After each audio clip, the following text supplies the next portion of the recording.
नमस्कार, बहुत बहुत स्वागत है आप सभी का हमारी खास पेशकश मुद्दा विशेष में। मैं आप सभी के साथ हाजिर हूं कंचन। शुरुआत करेंगे अपनी खास पेशकश मुद्दा विशेष की, जिसमें हमेशा से हम उठाते हैं उन मुद्दों को जिन मुद्दों का सरोकार सीधा आपसे होता है, जो मुद्दे कहीं ना कहीं आपसे जुड़े होते हैं और वो मुद्दे जो पूरे दिन एक बड़ी खबर बनते हैं। और इस बार एक ऐसा ही मुद्दा लेकर आप सभी के सामने हाजिर हूं मैं। मुद्दा कल का है। कल 3 राज्यों में राज्यसभा के 15 सीटों के लिए मतदान होना है। इसमें यूपी की 10, कर्नाटक की 4 और हिमाचल प्रदेश की 1 सीट है। दिलचस्प बात यह है कि तीनों ही राज्यों में राजनीतिक दलों ने अपनी क्षमता से ज्यादा उम्मीदवार उतारे हैं। यूपी में समाजवादी पार्टी और बीजेपी ने अपने विधायकों की संख्या से ज्यादा उम्मीदवार उतारे हैं, तो कर्नाटक में जेडीएस ने 1 उम्मीदवार उतार दिया है। हर दल को उम्मीद है कि उसके उम्मीदवार को दूसरे दल के विधायक भी वोट डालेंगे, लेकिन सबसे ज्यादा रोमांचक राजनीति उत्तर प्रदेश में हो रही है। ये अपनी चर्चा को यहाँ पर शुरू करेंगे। हमारे साथ हमारे मेहमान भी जुड़ गए हैं, उनसे आपका परिचय करा देते हैं। अनिल गोयल जी हमारे साथ यहाँ पर बीजेपी के प्रवक्ता जुड़ गए हैं, बहुत बहुत स्वागत है।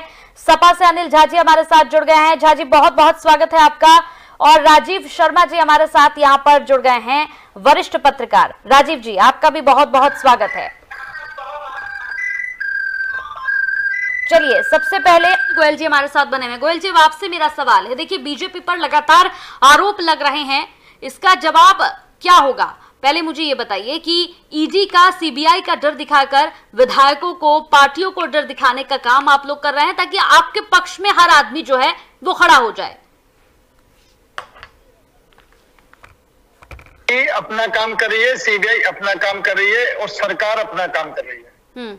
अपराधी कोई भी होगा उसको उसकी सजा मिलेगी और जो अपराधी नहीं होगा उस पर ईडी कुछ कर नहीं सकती, पहली बात। दूसरी बात, ये राज्यसभा चुनाव का जो विषय है वो बड़ा स्पष्ट है कि 37 वोट एक कैंडिडेट को प्रथम वरीयता के वोट चाहिए। तो निश्चित तौर पर 7 सीट बीजेपी और 2 सीट समाजवादी पार्टी सीधी जीत रही है। एक जो सीट सीखने का सवाल है उसमें प्रथम वरीयता के वोट जो है ना समाजवादी पार्टी के पूरे हो रहे हैं ना बीजेपी के पूरे हो रहे हैं। लेकिन सबसे बड़ा बात है कि द्वितीय वरीयता के आधार पर हमारे वोट इतने हैं कि हमारा कैंडिडेट बहुत आराम से जीत जाएगा। द्वितीय वरीयता पे हमारे पास वोट बहुत अधिक है। और अभी जो ये कह रहे थे कि सही मायनों में 4 वोट की इनको दिक्कत है और हमारे पास भी 288 वोट है। एक जो राकेश पांडे जी बीएसपी से हैं उनका हो गया, 2 राजा भैया के हो गए, लगभग 291 वोट हमारे पास हो जाते हैं। तो हमारे पास ही 4-5 वोट कम है, जो कि सेकंड वरीयता के आधार पर हम आसानी से जीत लेंगे।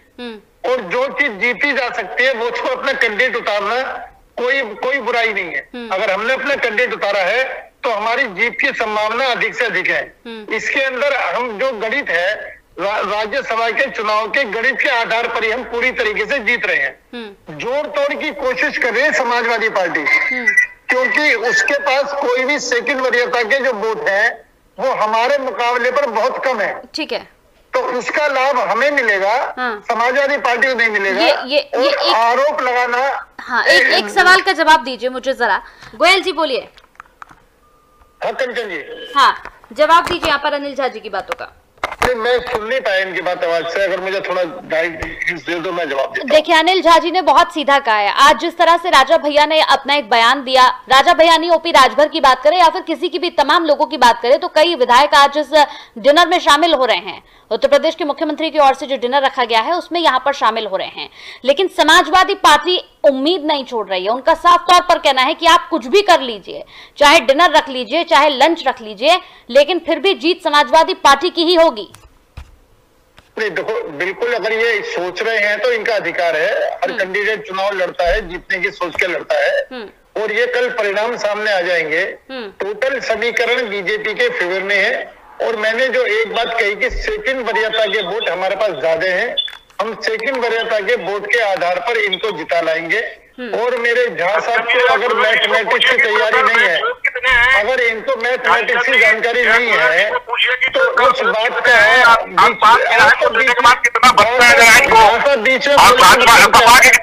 गोयल जी बोलिए।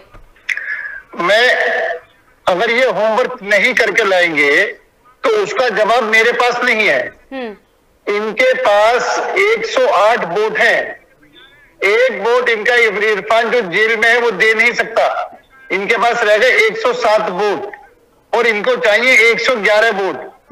तो इनके सीधे 4 वोट कम है, जो ये खुद कह रहे हैं। और ये दूसरे के ऊपर आरोप लगा रही है। अब मैं वोटों की बात, और दूसरी बात और मैं कह दूं, हमने इस चुनाव के अंदर 3 क्षण उतारे हैं, 4 ओबीसी उतारे, हमने सभी को साथ में लेकर के उतारा है।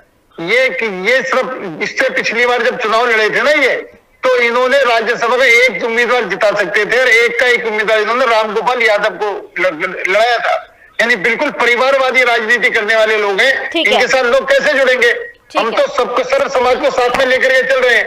और अगर ये भाजपा की बात करते हैं तो हमारे पास 288 वोट हमारे पास हैं।